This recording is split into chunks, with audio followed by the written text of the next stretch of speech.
لبست الحجاب يا اسماء وبقابليني لو ربنا قبلك. انت فاكره لما كنت بتعملي وبتقولي ولا نسيتي ماضيكي الاسود؟ هش ستوب يا بالحاج، رايح فين؟ طبعا اللي سمعتوه من شويه دوت مش كلامي، ده كلام الشيطان. لما تيجي تلتزم وتقرب من ربنا وتصلي يقول لك هتصلي؟ صلي يا عم المنافق. انت مش فاكر الفيلم الاباحي اللي انت لسه شايفه والبت اللي انت لسه مقابلها؟ ولا نسيت الفلوس اللي انت كلتها حرام من سنتين جاي دلوقتي تعمل لي فيها دور الشيخ وتستشيخ؟ انت مهما صليت فانت منافق وعديم الايمان وربنا مش هيقبلك كمان. فبيعمل وهيعمل معاك زي ما عمل مع اسماء شريف منير دلوقتي. اولا لازم نقول لاسماء شريف منير الف مليون مبروك ان انت لبست الحجاب، ويا رب العالمين يثبتك على كده يا رب. بل كمان هي قالت كلام زي الفل، بتقول لك ايه، كنت حاسه من جوايا ان دي الخطوه الصح، وان الحجاب مش مجرد لبس. صح يا اسماء، فعلا هي دي الخطوه الصح. فالحجاب فريضه على كل امراه مسلمه عاقله، ومهما اللي حواليك قالوا لك ده مش فرض ودي حته قماشه وربنا بيبص على القلب وسيبك من المظاهر، فدول بيناقضوا نفسهم. كلامهم ما يلزمناش احنا كمسلمين، لان المسلم الذي يسلم امره لله. ربنا قال له يمين يمين شمال شمال، يسمع كلامه حتى وان خالف هواه. انما كان قول المؤمنين اذا دعوا الى الله ورسوله ليحكم بينهم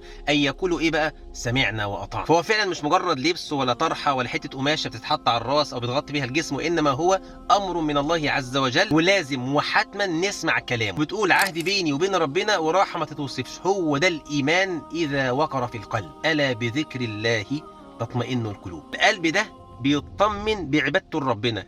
غير كده والله لو ملكت الدنيا كلها بمناصبها بفلوسها بكل شيء، القلب ده مش هتحس فيه باستقرار ولا براحه بال. حتى ده مش بس في الدنيا، ده في دنيا وفي اخره. وبعدين قالت ادعوا لي بالثبات. ادعوا لها يا اخوانا تحت في التعليقات وفي صلواتكم ان ربنا يثبتها. وعاوز اقول لك يا اسماء، لازم ولا بد تغيري الوسط اللي انت عايشه حواليه، لان اصحابك مش هيسيبوك. يا بنت حجاب ايه بقى؟ ما انت كنت حلوه وفرفوشه معانا، خلاص بقى الحجاب ده كانت موضه وادمت. وبعدين الحجاب ده هيخليكي كده على طول غم وقرف ونكد وضربه 111 ولا 111 ولا 112 حتى، ما احنا اهو ملتحيين وبنضحك.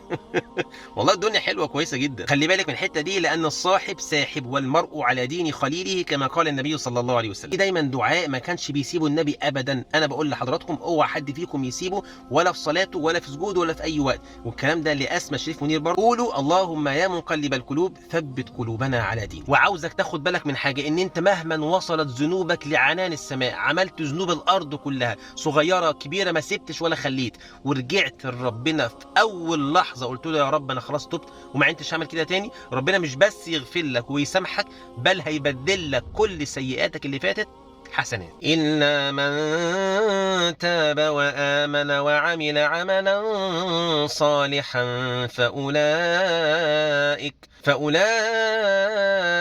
يبدل الله سيئاتهم حسنات وكان الله غفورا رحيما. طب ليه الشيطان بيعمل كده؟ عشان يقعدك عن طاعة ربنا، يقول لك مفيش فايدة فيك، انت ربنا مش هيقبلك. لا، هيقبلني، هيسامحني وهيغفر لي طالما رجعت له. والله العظيم هو اللي قال كده، وهو الذي يقبل التوبة عن عباده ويعفو عن السيئات. يا سلام بقى لو توصلوا الكلمتين دول لغيركم، فتدلوا على الخير كفعلي. واوعوا تنسوا تصلوا على سيدنا النبي عليه الصلاة والسلام.